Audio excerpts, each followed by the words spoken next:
You guys are in for a special treat today. My guest today is Nate Feathers. I always hated when I was out with my kids and people saw me and they were like, "Daddy duty," or "You babysitting the kids today." And I never felt that. I never felt comfortable with that because they're my kids. You know, dads don't babysit. And my guest today actually is Nate Feathers of Dads Don't Babysit. Nate is a father of six. He likes to say he has one in college and one in diapers, and I got to talk to him about that and figure out how that life is. But he lives near Nashville, Tennessee, with his wife Megan. Nate grew up in a religious home with both mom and dad. As he puts it, a great childhood, loving parents, and a happy life. But as his oldest left the nest, he realized that the way he had parented felt like it had cost him a connected relationship with his son. Looking back, there were many areas of his life that he regretted and how he parented, which he states was by default. We parent the way we were parented unless we choose differently. Now he lives out and is a big proponent for fathers living as complete examples of self-discipline as a way of disciplining children. That conscious parenting is the way to true connectedness with our kids. Power and energy of our words as parents will set the trajectory of life for our kids. He shares his failures and his successes as a dad so that other dads behind him don't feel the regrets of traditional parenting when their kids leave the nest. I'm excited again for you guys to hear this episode. As always, great guest. And I look forward to talking to Nate here in a second, and I look forward to you guys listening. All right, here we go. Don't move. Keep it locked. You already know. You're listening to the Forfeit Fatherhood Podcast. And we're having conversations with dope dads covering the 4 pillars of fatherhood. We call it the Fit Fatherhood Formula. Faith, family, finance, and fitness. That's right. These dads are setting the pace in business and fatherhood. This show isn't only about the outside success. We're getting down to who you are. Gentlemen, it's time to get fit. And now, let's get into the show.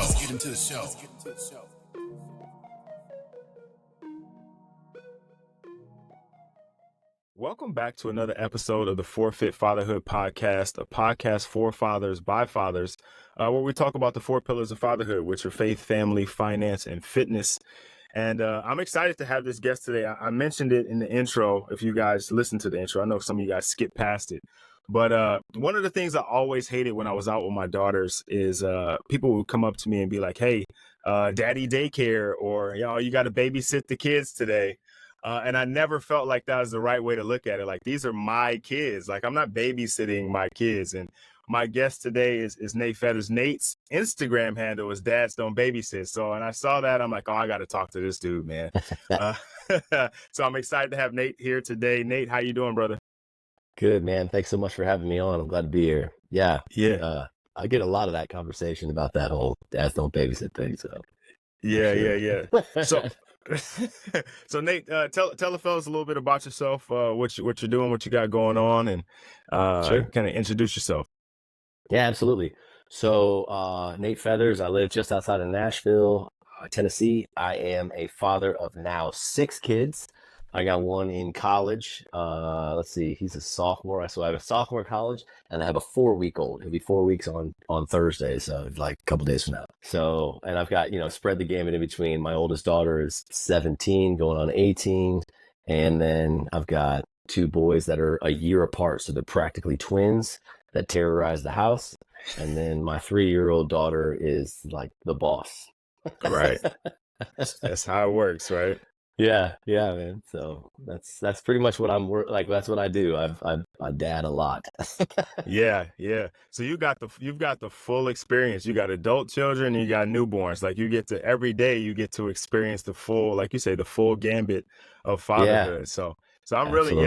I really got to talk to you, man. You got it all, right? Yeah. So That's actually what started this deal. It was that right there, having one go to college.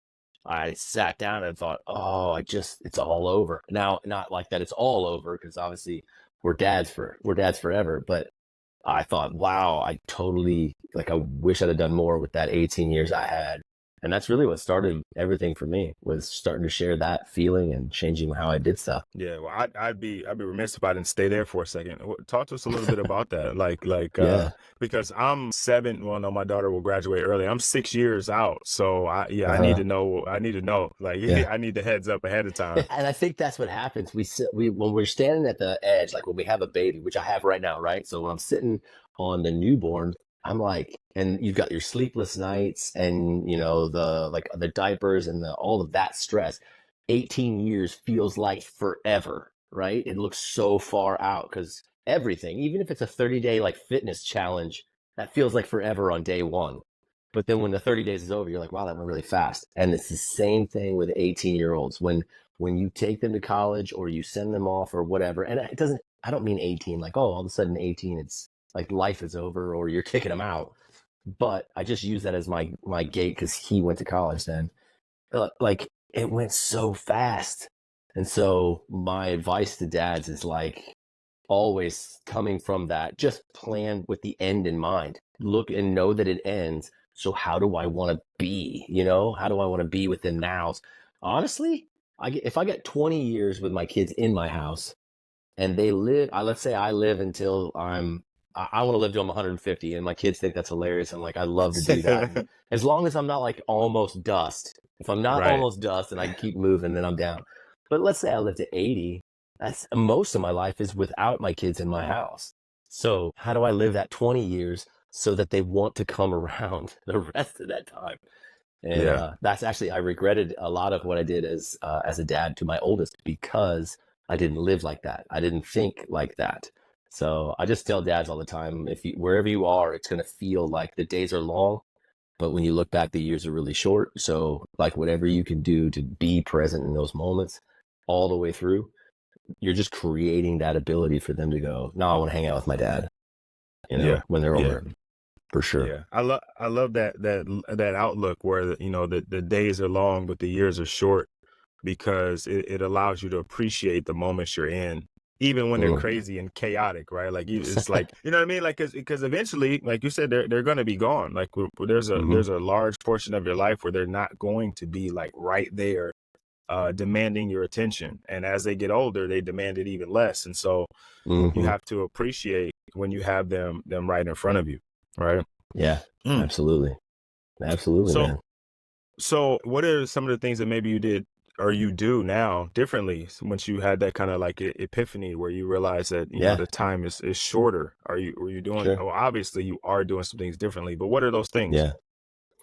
I don't know how to put this other than when I was really bad at this dad thing along, like with the oldest, really bad. And I'm not saying I'm like amazing now because there's still plenty of times where I'm like freak out session and I got to walk in and apologize for all the stupid things that I thought or how I acted. So I would say that there was a lot of times where I just was like, gosh, like kids are annoying. I just need like just go do something. Like you don't need me. And I realized I'm the toy, right? Like when you're playing with your kid or whatever, they're switching all the stuff. I saw a reel where the guy said that his wife's like, "You're the toy." Like the kid kept switching every 5 minutes, but like we as dads, we're who they want to play with. It's not what they're doing; it's who they're doing it with.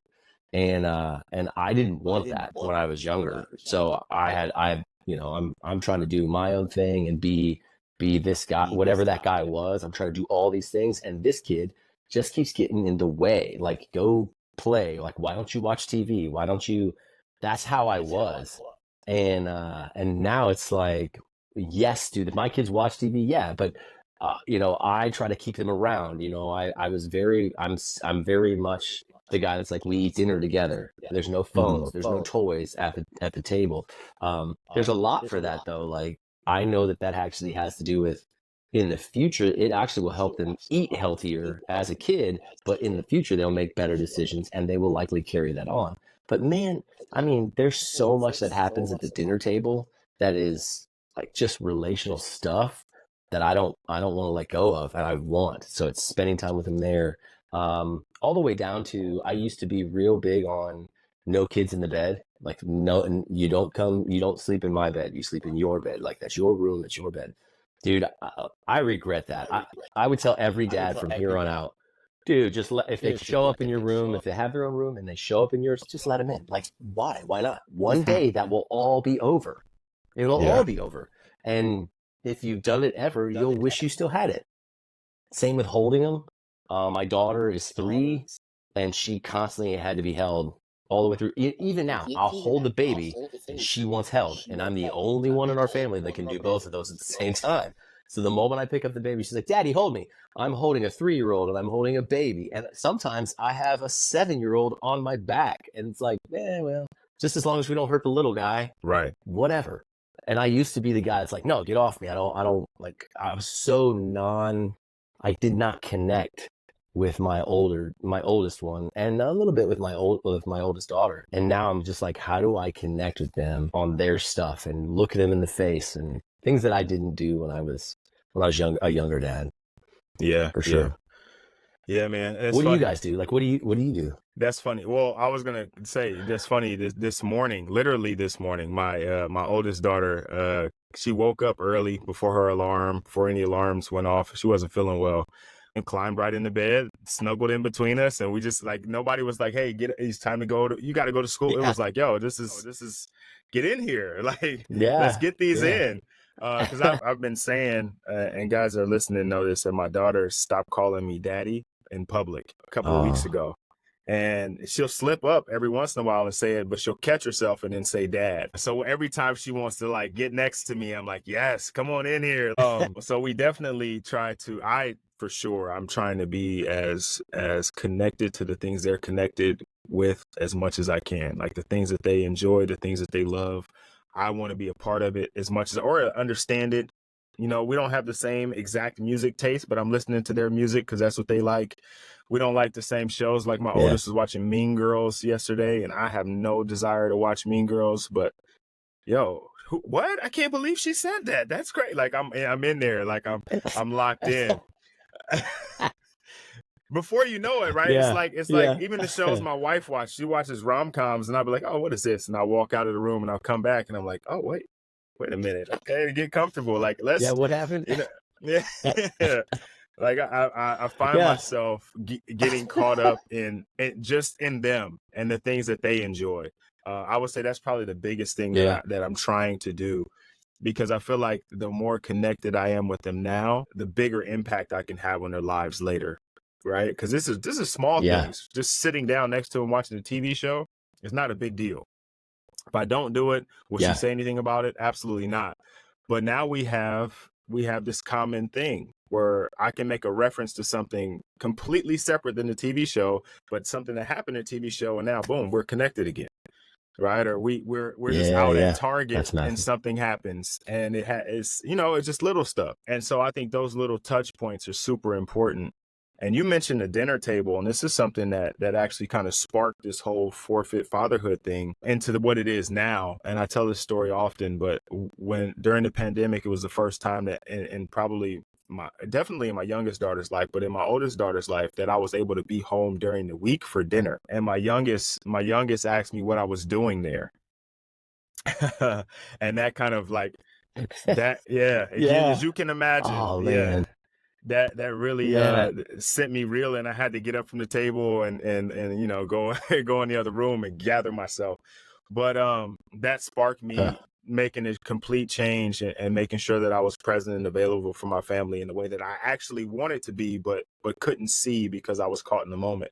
Trying to build a business and create chase this career and do all these things that I thought were going to be good for them, and they were, but I was missing them along the way.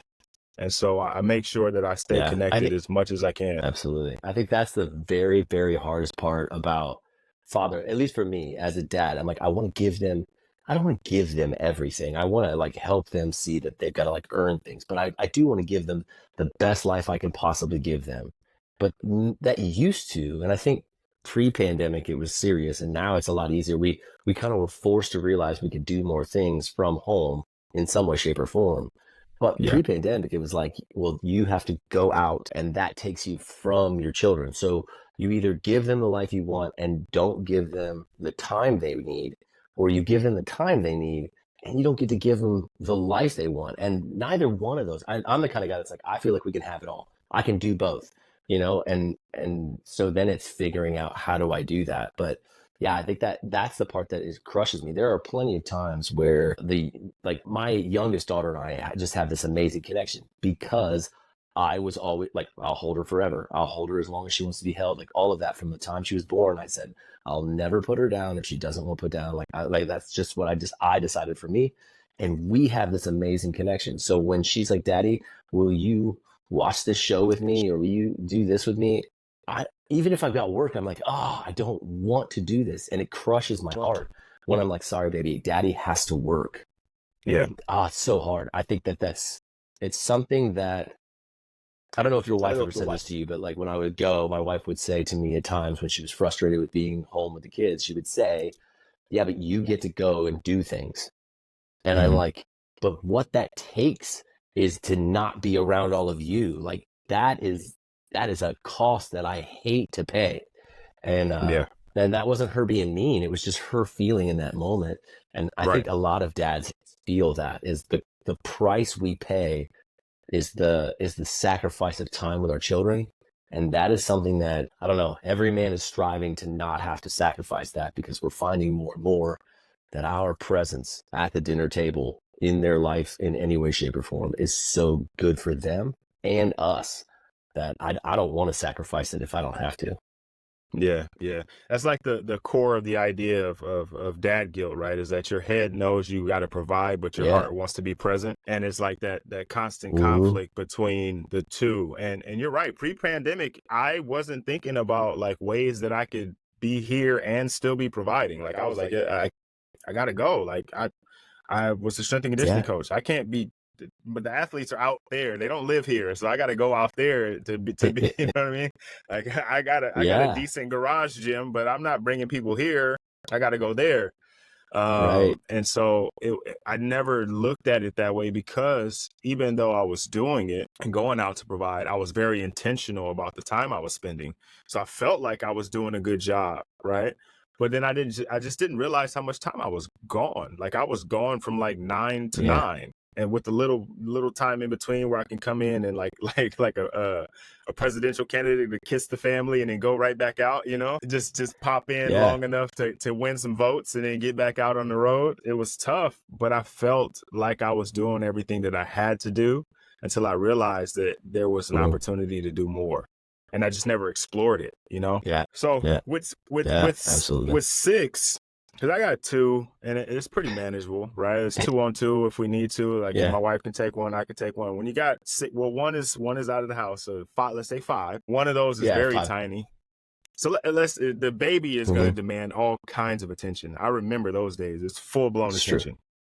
Oh yeah. But how are you managing to connect? Because you mentioned connecting with your 3-year-old. How are you managing to connect with everybody in the way that they desire and deserve? Sure. So I'm kind of the believer that you have to just take them with you, right? So if I'm going to the grocery store for any reason, like, so for us, my wife is like, I'm not packing 4 littles up and then go to the grocery store. So if someone's going, it's probably me. But I have the ability to then say, oh, hey, Wyatt, come with me. Or, hey, Finn, why don't you come with me? Taking them with me to do that kind of stuff. I think they just want to be part of whatever we're doing, right? So if I'm cooking, if I'm in the kitchen, they're in the kitchen. If I'm changing a diaper, actually, I posted a reel yesterday of all the littles on the baby and practically like laying on him. What you can't tell is I'm actually changing his diaper. And that's what it's like every time they're all around and we're changing a diaper, is everybody's right there. It's like it's the most frustrating diaper change I've ever done. I was pushing them off. I felt like a hockey goalie trying to keep them off of him for a while. And then at one point I was like, this is dumb. They hear him cry. They want to be around. They're part of it, whatever. I'll figure it out. So then it used to be like, it literally was like, Wyatt, you got to back up. Because Wyatt is my very sensitive kid. The moment that baby cries, I mean, he is holding his head and trying to look in his face and hug him and make sure he's okay. He's like, I'm just trying to help him, Dad. And he said that and it hit me and I was like, I gotta let him do it. So I just am like, all right, hey Wyatt, move your arm. I just got to get under here and get this tight. Like, so I let them be a part of as much as I can, even in stuff like this. Like the boys are at school right now. Luna's with her mom. But I tell a lot of times, like in a podcast, people will show up. I'm like, if we're videoing this, you may have a naked kid come across the podcast, you know, like the screen, because she tends to not wear clothes ever, and I don't know what that's about, but it's not gone away, you know. But I'm like, I'm here for it, right? They come in and they're part of life. Or when I'm going, I take them with me. I wish I had a garage gym so I could do this a lot easier, but I do coach at a CrossFit gym, so I take them when I go work out. It's usually when there's no classes, and so I take them with me. I mean, Finn is my 8-year-old, and he's really into it, so he will set up his own little circuit, and he's lifting, and they're getting that from me as well. We're spending that kind of time. My 17-year-old is a little bit harder just because she's a lot less, like you said, the older they get, the less they want that. It's not that they don't need it. So you got to be more intuitive on it. And that's just catching her in those moments and then having conversations, especially if she's, dealing with friends and things like that, where 17-year-old girls deal with a ton of that stuff. Having those conversations, and she'll come in, it's the worst time ever. Like, I love her to death, but it'll be like 10:30. I got to be up at 4, and she'll start talking. I'm like, shit, we're going to be here till midnight. And I'm there till midnight, and then I'm up at 4 to go do what I got to do. It's just those taking the time and focusing there. I will say this, that's why I crave the dinner table so much, because we don't do a ton of sports at the moment. And a lot of that has to do with the fact that the people we know that do them they're gone all the time. I'm like, how do you eat a healthy meal with how often you're out doing things? Like, are you grabbing like a different fast food every night, throwing it at them in the car, and then getting to the next thing? Like, no judgment. I don't want to do that because I don't want to only see them in the rearview mirror. You know what I mean? And so that's why I crave that, is at the dinner table. It's, tell me the best part of your day, and all of us at the family are focused on that person talking. What was the worst part of your day? And then we're all focused, and we play all sorts of, like, we play these like Guess and 10 is the name of the game that the kids love, where they're an animal, and then you have to ask if they're like is it a mammal, is it a carnivore, and we all have to guess. And just interacting like that, stuff like that, is where we really try to focus in on them, because it flies. And honestly, it makes me want to homeschool them. Like, I want to be home now, and now I want to homeschool them. I just want to keep them close to me more and more and more, just because I'm like, I know how short this window is, and it drives me nuts. Yeah. It sounds like you've created an amazing, like, family culture, though, right? Because not only are you actively making sure that they go with you, but they probably want to go with you because of the amount of connection and fun and enjoyment that they get to have, but just being around dad, right? And that's amazing. And that's something that I think for a lot of us is that we have to be, and this is an old sports thing that I heard a million years ago when I first started coaching football. It's like, you have to be the thermostat, not the thermometer, right? Meaning you create the temperature, you set the tone. And as a father, you've got to set the tone for the kind of environment or culture that you want to have in your household. And if that means you've got to get down on their level and play with Legos, you got to get down on the floor and play with Legos. It won't be Legos forever, because at some point, like you said, they're going to go to the gym and they're going to do the thing that you want to do, right? And so, but they won't complain about it because they had so much fun with that. And that's all the connection they make, right? It's not even about the Legos. It's like, me and dad had fun, so I want to go with dad, and it makes it easier. That's really cool, man. I like to hear, how guys are getting it done, especially, juggling so many kids. It sounds like it's I don't want to say seamless, right? Because I'm sure there's some some bumps here and there, and that's just the nature of the game. But it does sound fun. We play a similar game. We do like Disney characters, and you got to give three clues. Okay. 3 clues, and then everybody gets a chance to guess. So that's pretty cool. I dig that. Yeah, it's fun. It's a fun game. You got to watch a lot of it. My daughters dominate the game, though, because they've recently seen these Disney characters. I got to go back to like the 80s, 90s, and like, Aladdin had black hair and a red hat. That's where I'm at. I'm with you. Yeah, they're cheating for sure. But there's another thing that you said there that's something that we're noticing, because the dinner table again is a big thing for us as well. But now that my older daughter's playing travel softball, and her schedule is 5x'd what it used to be. And my youngest daughter is playing softball, and she's in season right now. And then they are both acting, so they have play rehearsal, and they have piano, and they have Spanish lessons. They got like 1,000 different things going on. And Yeah. so we're missing our dinner time. And so what we've started to do is, one, we don't like to do fast food either. So we prep the Yeah. meals early and we'll eat. Cool. Unfortunately, we have to eat in the car sometimes, but we Yeah. started to just carve out other time where, like, we look at our schedule and, you know, there's a block of time where we're all together. That's our time, that hour. We're not doing anything else. That's going to be us, and we're just going to spend time together. We could do whatever we want during that time. Like, for this week is Yeah. Friday, because they get out of school early because they're going on spring break. So Friday we get out of Yeah. school, we get together. My wife's going to leave work early. We're just going to spend family time together, whatever that means. Like, whatever they Yeah. want to do, whatever, you know, whatever comes up for us. And we're just going to spend, right now, it looks like from 2 till whatever time they go to sleep. So we got a full Yeah. day of planned just family time. No bats, no balls, no pianos, no guitars, nothing. Like, just time together. That's cool. Where we're at. And Yeah. it's important. It's just as important. Like, I see people, and my wife and I have a relationship podcast as well, where we talk about, like, connecting with your significant other and how important that is, even when you're married, even when you have children and you're married. I feel the same way about your kids, right? Like, you have to find those opportunities to connect with them, because life just goes and it happens so fast.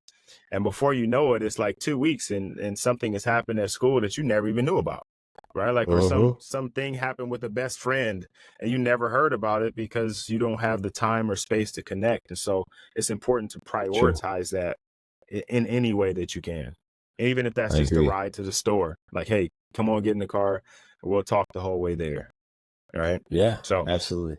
That's cool. I love that. Actually, I feel like that's really wise, because you guys have so many things going on, right? I don't have all of that. And like I said, I've been telling my wife, I'm like, okay, I want to get the kids into jiu-jitsu. I definitely want them playing piano because that's important. I never even thought, you said that your kids are doing Spanish. I'm like, yeah, that another language is a great idea. Spanish, especially in Cali, is a great idea. yeah. Those are things that are great. Now, like, my sons are learning Spanish in school. Actually, one of my son's teachers is Latina, so that's extremely helpful. But it's like, you guys have all the stuff I don't have, but I love how wise you are in going, we have to be intentional about this. Yeah. That's where I think if you're not intentional, like you said, you'll wake up 4 years later and be like, oh my God, we went 4 years. And I don't even know what's going on anymore. And you guys are extremely intentional about that. You got to have it in some way, shape, or form if you've got all that stuff going on, for sure. Yeah, and I won't say that like Huge.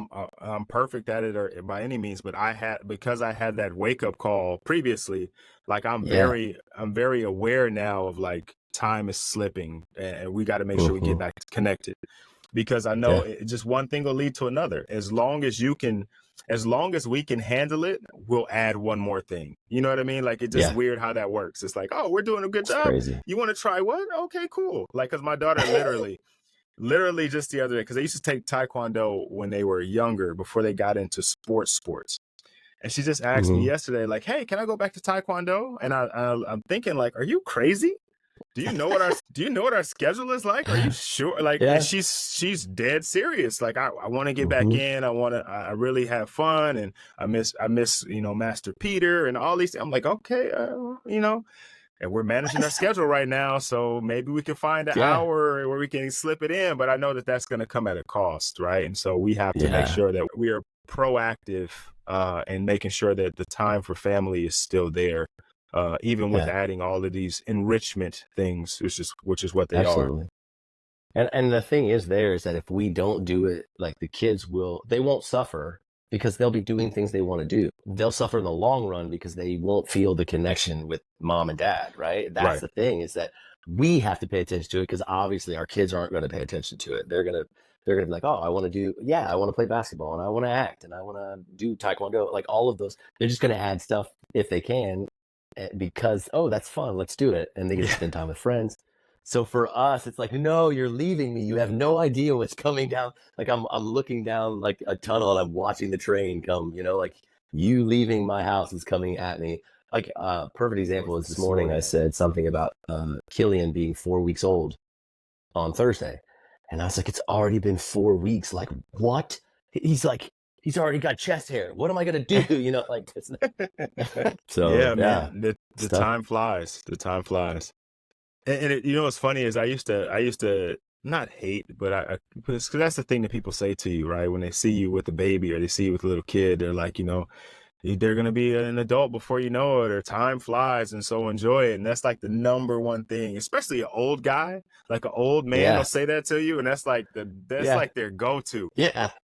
And I'm like, "Dawg, yeah, I know, man, but you know, give me something else. Give me some other advice. Like, all right, we know that now. Like, give me like another thing. What do I do to Yeah. slow time down?" And that's Right. again kind of why I got into this space and got into the podcasting and doing things for fathers, is because we'll hear that, right? People will tell us that, but they don't tell you how to slow time down or It's how to true. make the most of the time that you have. Or, you know, they're saying appreciate the moment, but they're saying it in such a weird way, you know? Right. It's like Yeah. it doesn't resonate the way it should. It's Yeah. almost like, hey, don't mess up. You gotta see this, the old man in the grocery store while he's watching your kid have a meltdown. You're like, oh yeah, I'm gonna cherish this. Thanks a lot, dude. But he's Yeah, not wrong. He's just taking a horrible time to talk to you about exactly, man. So let's talk a little bit about let's talk about the dads don't how did you, well, Yeah. I know how you came up with that, or I guess I can know how you Yeah. came up with that, but dads don't babysit. Uh-huh. What kind of started that or sparked that for you? Yeah. It's kind of interesting. That has grown a little bit, but the when it came out was a friend of mine. I think I was 4 kids deep at this point, and he was just having his first, or he had just had his first. And so we were on this phone call for something, like some business he wanted to talk to me about. And so he's like on a treadmill and he's walking with his baby, which now that I'm thinking about that, I'm like, wow, that sounds dangerous, but whatever. He had his son with him, and he's like, hey man, just so you know, in the middle of the call, if you hear my son, I'm on babysitting duty right now. So I've got him with me. And like, I was like, hold on, before we go any farther, you are not babysitting. That is the farthest thing from what you're doing. And it was an infant, and I think he had him in a carrier on his chest. I'm like, that is dad work right there. You're dadding. Because if he's against your chest, he's hearing your heartbeat, he's listening to you breathe, he's hearing your voice. That is a bonding time. That is not babysitting. So you never babysit ever. And so when I started down and it wasn't even that I started down the path of doing fatherhood stuff. I just, at some point, I switched my name to Dads Don't Babysit from that instant when he and I had that conversation. And, it's like, that's the biggest frustration for me at times, is not just that people are like, oh, you're out babysitting. That's actually not the part for me. It's this concept that mom is the parent, and then dad does what mom wants dad to do so that he can take care of the kids when she's not able to, or not around. And I'm like, no, I'm dad. So you're going to go about it like a mom for a couple of reasons. You're mom, you're a woman. I'm going to go about it like a man because I'm a man and I'm their dad. So my wife would never pick up, like I've told the story a couple times recently. Our Christmas card when Finley was like 3 is they're all standing there looking up in the air. I am kind of somewhat off from them, and I have thrown Finley into the air, and he is easily like 10 feet up in the air. And somehow our photographer caught him, all of us looking up at him. He is looking directly at the camera like, yeah, buddy, I'm flying. He literally looks like he's been hung up there, and we took the picture on purpose with him hung in midair. And my wife is never going to pick up a kid, like a boy, and throw him. That's what dads do, right? We're like, we're in the pool and we just chuck them and like splashing everywhere. We're the wrestlers. And I'm not saying moms don't do that. But what's crazy is I have instinctually wrestled with my sons specifically for like ever. And then it comes out like there's actual like data Science. saying that Yeah. actually helps. Yeah, science saying that actually helps. Not only that's how they bond with dad, but that's also helps them regulate and helps them understand how to interact in social situations, like all of this stuff. And all I had to do was like throw him in the air and wrestle with him on the ground or toss him on the couch. But you're never going to see my wife do that. And that's because that's what dads do, right?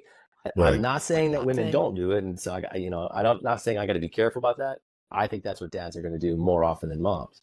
So dads don't babysit because we dad. And it's totally different as a parent than being a mom. and we're not doing it when mom can't be around. Like that stuff, that drives me nuts. Like I don't need my wife to plan meals if she's going to go away for the weekend so that like the kids eat and they don't eat like Chick-fil-A and McDonald's. Like for me at times, I'm like, come on, dude, step up. You're a dad. Make the kids meals that keeps them healthy and makes them feel good, and like cook in your house. What's like some of me's like, what's wrong with you? You know? Yeah, The yeah, guys are like, oh, yeah, I've never changed a diaper. I don't feel like that's our generation. I'm sure you probably don't either. But the more I talk to guys, that like that's less and less. But my dad's generation was like, yeah, we don't change diapers. Why? Because you're yeah. a dude? Like that's crazy to me. I change just about every diaper on Killian and have for all of the kids, just because that's a chance for me to bond. That's crazy to not take that advantage.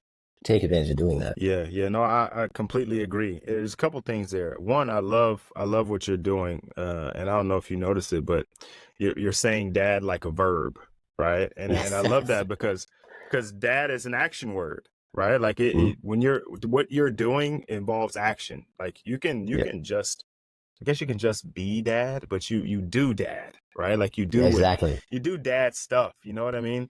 Yeah. And so I like that. But then also, there's one thing that bothered me too is I do know a couple guys where like they never woke up in the middle of the night to get a bottle or change a diaper, and I'm like, how? How? One, how did you stay asleep? That's amazing. That part Uh-huh. right there is Uh-huh. just that is top notch sleeping. But then two, it's happening a couple times a night, and so every time you're just like, "Yo, go get the baby." How do you Yeah. do that? But then there's like you mentioned, your wife going for the weekend and you're just eating out. Like they're still your kids, man. Like Yeah. you still got to care about their Yeah. health, don't you? Like we're just Exactly. gonna we're just Yeah. gonna eat top ramen and like we're in college. Like come on, man, Yeah. take care. Not only that, but you got to take care of yourself. Now, granted, if my wife and daughters are gone and they do like a girls trip once a year. She takes them and they go spend some time somewhere together. She'll complain like I don't feed myself. Like I won't go and make a gourmet meal, but I'll make like burgers or you know what I'm saying? I'll make some stuff Yeah. I want to eat that I don't have to worry about making Right. sure that it's I got my veggies and I got to make all the special stuff for the Right. kids because I want them to be healthy. Sometimes I just want a Yeah. burger with some cheese. Like I don't that's all I need. That But when I it's just totally feel that. yeah, but when it's me and the kids, like they're getting complete meals. Like I'm making sure that they're taken care of. We're going outside. We're doing like all of the things that I want for them to do because I'm their dad. Like I care about their well Yeah. being. And yeah, the babysitting thing is ugh. Yeah. It's awful. It's awful. And I feel like there's a lot of guys are like in our station that are like, yeah, that's not me. And I mean, I think I've seen where millennial dads spend three times more time with their children than their own dads did. So the trend is shifting. But I mean, I've heard of guys that are like their wife has to plan the meals, cook them, and put them in the fridge, and I'm just like, what is wrong with you? And Right. I know I sound judgmental, but as a guy, a father of six, I'll handle my stuff. Like my wife can literally pack up a bag and say, I'm going away for the weekend with some girls, and that's the only conversation we have. You know, Yeah. and what's funny to me about that is she'll call me and check in. I don't call her like, hey, what do I do with this? What do Yeah. we do now? I don't, Right. what? Like Right. you're a grown man. Be a grown man who has Yeah. children. Like that's why I guess that's really the part of it for me. That's the biggest part of that dads don't babysit. It's not the other people saying it. It's this concept of like you're a grown man. Do grown man things. Be a grown man so your children see what that looks like because they're watching you, and Yeah.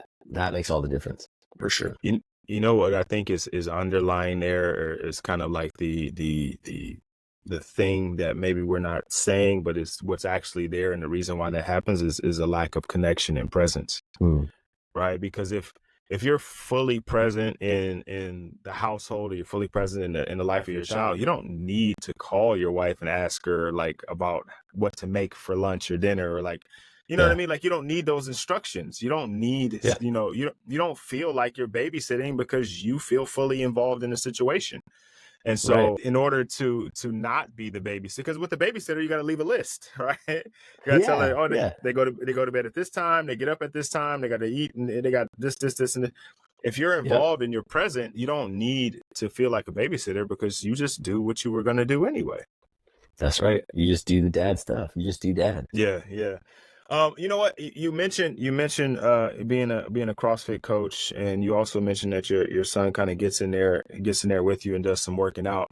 Is exercise a big thing with the family, or is it just like a kind of a you thing, or what's going on with that? Yeah. It's more of a me thing than it is my wife thing. My wife is hilarious. She's like yoga, right? Like that's, and so when I think exercise, I don't think yoga. However, I will say, if you've ever done yoga and you're sitting there shaking in one of those positions, you're like, I am a beast in the gym. What is wrong with me right now? Right? Like, you know, Right. I've done that. So she's more of the yoga, that kind of stuff. As far as like exercising, working out, I would say that's my number one therapy too. So like I'm a better person because I go do that. I think there's a lot of things that physiologically that does for me. So it is a big deal for us. I mean, we'll go take walks, and for me, I'm like, okay, I can walk, or I could put a workout, I could put a 25-pound vest on, and we could walk, and every couple of minutes I'll drop and do push-ups, right? And so then my sons start doing the push-ups, things of that nature. One of our neighbors caught us one time, and my timer went off. And so I was like, oh, hold on a second. I started to do push-ups. He's like, I'll do them with you. So it's me, two sons, and this other man from the neighborhood doing push-ups on the side of the street because we were out walking. Like that's just, but that's the thing, is that I really want them to know that, like, if you're like, health is wealth, right? If you have all the money in the world, but you're sick, you're going to spend all that money to not be sick. So let's be healthy, and that will be the best part. So it's just a normal everyday thing for us. When I can go, they actually don't want to go to the gym if they're going to have to go to like to the kids' room because I'm going to a class. They want to go to the gym when they know that we're the only ones going to be there, because then they get to run around and lift weights and do some of the stuff that you just can't do when there's a class going on. And that's a big deal. I mean, Finley's really big into it. So he'll get the kids bar that he'll put weights on, and he's doing, shoulder to overheads. They're doing jump rope. I've figured out how to help them learn how to do pull-ups by putting a band across the bottom and like underneath them, and then they can pull up on an actual bar. And so he'll do pull-ups and he'll do jump ropes. They try to do stuff on the Echo bike, but I'm not a real fan of that stuff because they could get pinched or caught. But I let them lift weights. I think they should. And he's hilarious. Finley will be like, Dad, check out my abs. You see my abs? I'm like, yeah, buddy, you're shredded up, my man. You're shredded Yeah. up. No, that's really cool, man. That's really cool. And my oldest started going with me. I'm sorry, I didn't mean to interrupt you there. No, please go. My oldest started going with me when he was younger, when he was like 15, 16, somewhere in there, 16. And he got out of it because we were going at like 5 a.m. But now he's back into it. Dude, I get texts from him and be like, oh, Dad, I'm not sore. I've been doing it. Like, I love it. That gets me hyped because he's connecting. He's coming back to connect with me over stuff that we both enjoy now. You know what I mean? That's the part that I love, that because you're a strength and conditioning coach. We bond over struggle, and the weight room is struggle. Sorry, go ahead. What were you gonna say?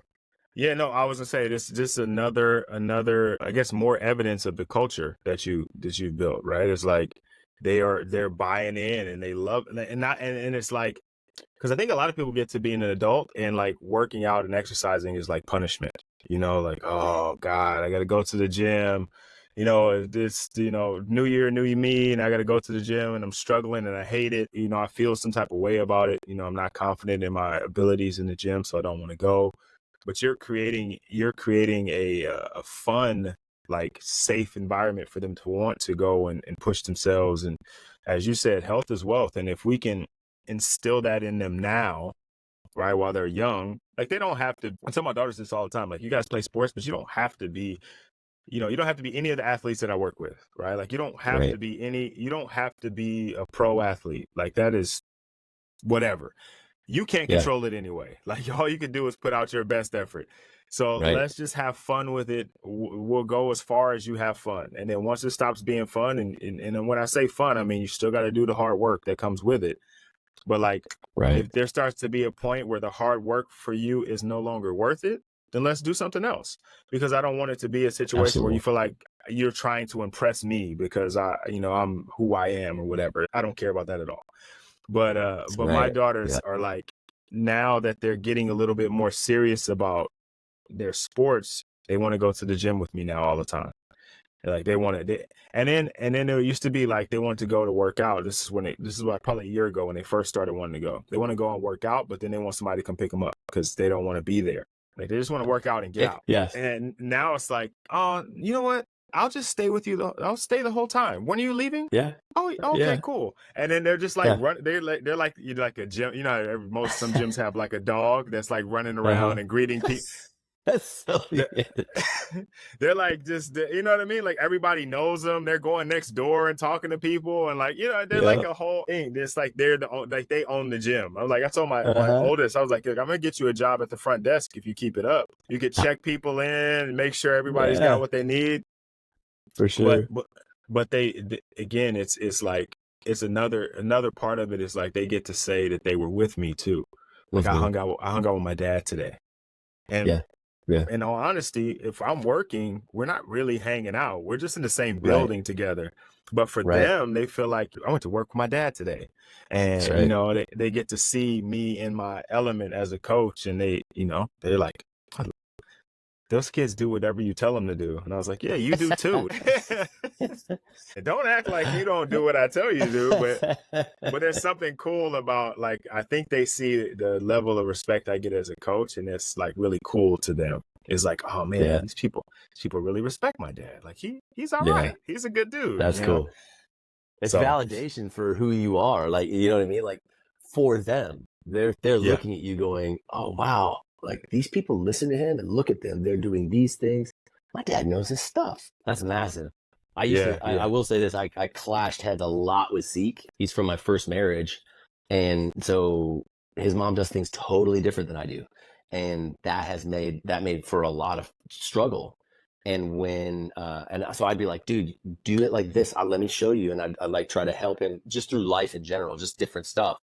But because of working out with him, now he's in the gym doing stuff and he's telling me, oh dad, you got to do it like this. And I'm like, yeah, that's what I've been saying since I don't say it like that, but I'm like sitting there going, oh yeah, cool, thanks man. And I go back and look at my wife and I'm like, he's telling me the same stuff I've been telling him for years. Like, but it's at least going, oh, at some point I think there'll be that switch where he goes, dad said this all the time. What am I doing? You know what I mean? And so it'll be validation a little bit further. Yeah, I think we all have that though, right? There's this moment where all the things your dad said start to make sense. You're like, oh man, he wasn't crazy. Yeah, he wasn't just trying to be a jerk. He was actually right about a lot of stuff. Yeah, my dad definitely gets wiser as I get older. He's also getting softer as I get older, man. The way he is with my daughters is like so different. Like I don't even know who you are, sir. Yeah, you're like, hey, that's an old man just trying to get into heaven. That is not the man I grew up with. Right? Yeah. You are my wife and kids with my daughters, and you was major pain with me. But that's awesome. Yeah. But it's fun though. It's fun though to see him with them and get to see him in a little different light, because I can kind of see like his own growth as a father. You know what I mean? Like because he's got a softer side to him now that he can be, probably because he's older and more experienced. And for me to see him that way is like, he's like that because, and now this is me guessing, right? And I've asked him, but he didn't, you know, he's still very stoic with the way he talks about his emotions. But I can see him being really nice and gentle with them because he probably wasn't able to do that with us just because of life was, you know, different in the 80s, right? He was working hard and he worked 2 jobs my whole life. And so he didn't have time or energy or patience with us. And so I could see him now and I'm like, dang, is that the dad that he wanted to be with us? You know, I heard somebody say that like grandparents are so in love with their grandkids because they remind them so much of who we were when we were kids. And it's like they get to do it again the way they always wanted to. So you're probably not far off. And I don't know if that's the case, but I heard that and that just resonated so hard with me where I was like, I would bet money. It's like, man, now I don't have the stress. I don't have the financial stress. I don't have the work stress that I had. I wish I could have been this man when he was little. I guess I would have been way better. You know, I can say that based on just my oldest getting out of the house and going to college. There's a lot of that. Like I look at my youngers and I'm like, I'm doing this differently. because I wish I would have done it differently with him now that he's gone. And so Yeah. I would bet money that that's the case for sure. Yeah. I gotta ask him one of these days and see if he'll give me a straight answer. Right? I gotta Be like, seriously, you be all stoked, Dad. Yeah. Tell me. I'm gonna have to put it in code so he doesn't pick up on the fact that I'm asking him about his emotions. But like, I'm like, come on, man, you can open up. It's me, big dog. You can, Right? you can share. I'm not gonna tell nobody. Man, maybe I Right? will. This is the nest. This is the nest. We're safe here. I was like, he was like, nah. He probably is thinking like, yeah, you gonna tell somebody on that podcast that your dad was crying. That your dad was crying because he listens. He listens and he'll be like, why you keep saying I'm soft? I'm like, because you are, man. You are. Like, I tell them all the time, like, bro, you're so easy with them. Like, you'll give them anything they want. It doesn't matter what they do. And he's like, yeah, dude, that's my job. Yeah. He's like, and after that, I could send them back to you. I will say, I obviously don't have any grandkids, but I don't want to say I can't wait because I don't want to wish what I have away. But there's a part of me that's really excited to be a grandfather too, just because I'm becoming the dad that I am now, that I'm striving to like live in. Man, it's going to be so much fun when they're not mine, but they're mine, right? And I can be that grandfather and then send them on. I'm stoked. I mean, I don't want that right yet because my oldest is only 19, so please God no. But I'm stoked to be a grandfather for sure, just to see how that goes. Yeah, me too, man. I say that all the time. It's like that's the next level of fatherhood, and I imagine that someday I'm going to be maybe Christmas, maybe Thanksgiving, but I'm sitting up in the big chair in the family room next to the tree, and I'm like, all the kids are sitting around me while I tell these stories about before the internet, and I used to have the phones had cords on them, guys, like they like yeah. We had a phone book. You had to memorize your friends' numbers. Yeah, I knew everybody's phone number. Can you imagine? Dude, man. Now, how many numbers you know? 3, 4, maybe, if I'm lucky. I know my wife's. If she doesn't answer, I am screwed. Like, I don't even know my son's number. I don't know my son's number, my daughter's number. Like, I just hit Zeke and Amelia, Yeah, I'm in big trouble. I know my wife's number. I'm going to cheat because I know my number. I know my dad and my stepmom's number because it hasn't changed since I was like 15, and they set it up so it's like one number apart. So it's like the easiest 2 numbers to remember. That's it, man. If I got a 911, that's it. If they change that, it's over for me. Right, same. All right. So we've talked about a ton of stuff, and it's been a really, really good conversation, man. I appreciate you taking the time. But Thank you. It's obviously a fatherhood podcast, and we're 2 fathers talking about fatherhood. So I would be remiss. I like that word. I'd be remiss if I didn't ask you, what does fatherhood mean to you? I think for me, fatherhood is connecting with the legacy that is to come, right? Connecting and creating that legacy for the future, because I'm not going into the future. I'm only going to go so far, and then my children will carry the torch from there. So for me, fatherhood is instilling and connecting with them so that I can instill the beliefs and the values and the principles of life so that those live on way past me.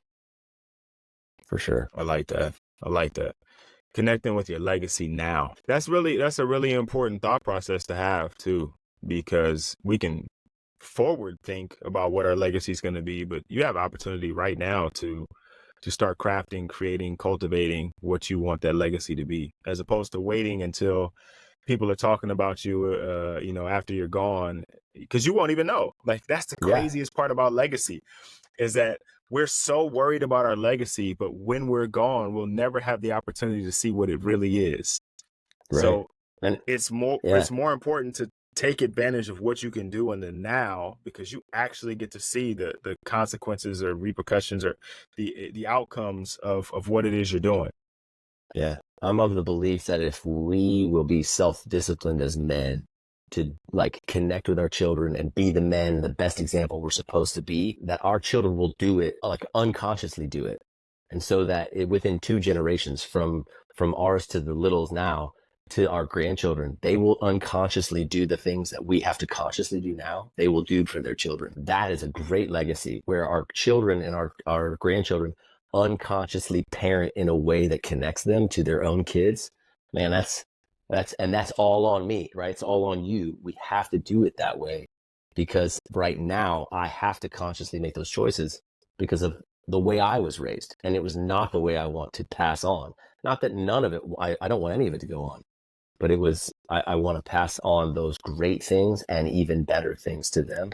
And if I can do that right, my kids will carry that on to their kids without even thinking.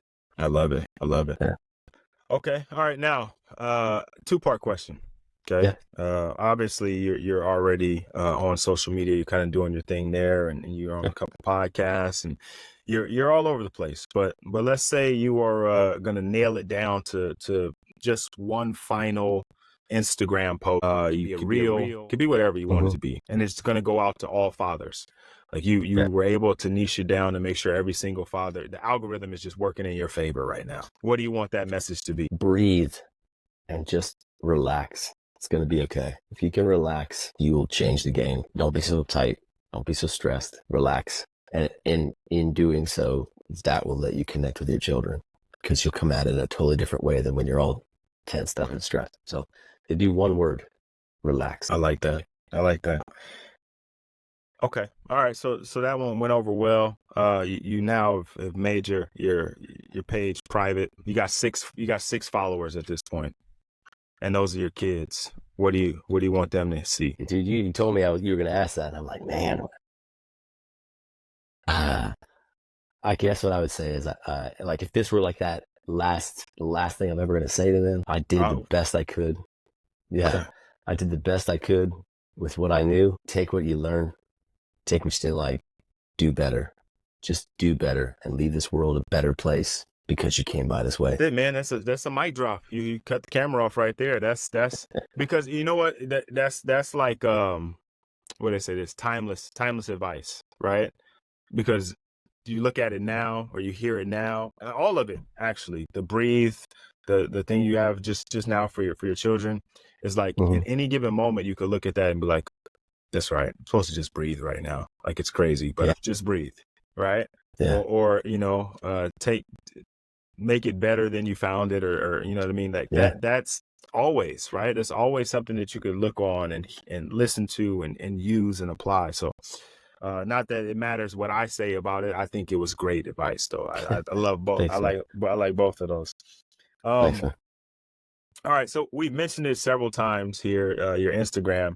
But if guys are wanting to get in touch with you, and you know, maybe even just, you know, throw you a high five and say, hey, great episode. Absolutely. What would be the best way to do that?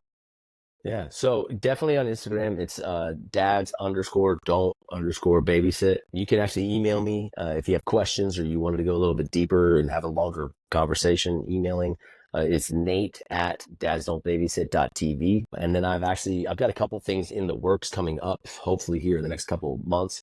But one of those is already out. I've created a place for dads. I've created a place for dads to connect with me. And every other week we go through this concept. Because for me, I love the gentle side of this.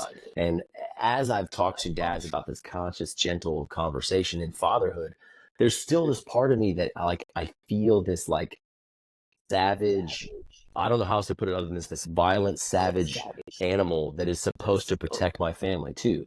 And it doesn't mean just physically, but like, how do I protect my children from the things that are out there to get them, but also be able to protect them. And you can't call on the savage if you haven't built him up, right? If you get into a moment where I'm coming down the stairs because someone's coming to my house, if I need to protect my family, if I haven't done the things I need to do to actually engage the savage, then I can't call on him. He won't be there. And so in that, there's a community together under, like, they can connect with me online and I'll give them the link. But we have a community of guys that's the whole point, is I want to be a gentle savage for my family, gentle with my family, savage protector. And so that's also another option. Okay, I love it. Gentle savage. I love that. That's a great concept, man. And not even just a great concept, but that's great to have in practice. I might have to get in there and get in the community and mingle a little bit. Love it, dude. So again, man, I really, really, really appreciate you taking the time. I understand how important time is for guys in general, but guys like us in specific, especially with all that you have going on with all the kids and that. So thank you for taking the time to share with us, to be open, to be honest, to share some tips and tricks and some things that you got going on. I'm sure guys that are listening are going to be able to take away from this episode and apply some things and help to improve their fatherhood and their fatherhood journey in general. So thank you again. I really appreciate it. Absolutely. Glad to be here, man. Thanks. All right, Nate, you have a good one, and I'll be talking to you soon. That sounds good, man. Thanks, buddy. We'll see you. All right.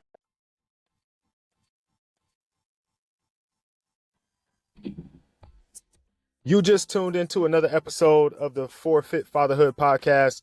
Thank you once again for listening. If you haven't already, go ahead and follow me at You Can Call Me Coach on Instagram. Also follow the podcast at Forfeit Fatherhood, the number 4 and the letter U on You Can Call Me Coach. Go ahead and flip over to the next episode, man. I know you love this one, so you'll probably love the next one. Excited for you guys to hear it.